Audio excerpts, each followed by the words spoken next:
Ես չէի ասի, որ Բաքվի հռետորաբանությունը փոխվել է, ուղղակի այն լկտի ագրեսիան, որը կար նախորդ տարիներին չկա։ Ասում եմ, վերջ մենք ապրում ենք խաղաղության պայմաններում, հա, բայց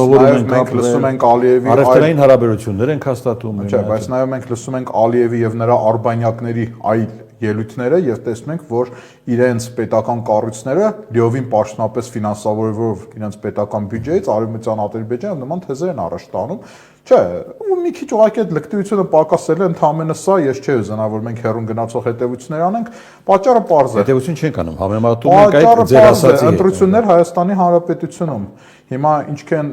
իրենք մեղմ խոսեն, այդքան այսպես կոչված խաղաղության այսպես կոչված ընդգծեմ այդ բառը խաղաղության թևը Հայաստանի Հանրապետությունում ընտրություններին ավելի մեծ շանսեր կունենա եւ ինչքան իրենք մարտաշունչ խոսեն, այդքան Հայաստանի Հանրապետությունում այդ թևի հակառակորդը մեծ ուժ կունենա ընտրություններին, բայց եկեք մենք մեզ չխաբենք, որովհետեւ եթե ընտրությունները ավարտվեն եւ արդեն շատ ենք խոսել այս մասին, գործող իշխանությունները մնան, հաջորդ իսկ պահին դրվելի է սահմանադրության փոփոխության եւ այսպես կոչված անկլավների հարցը,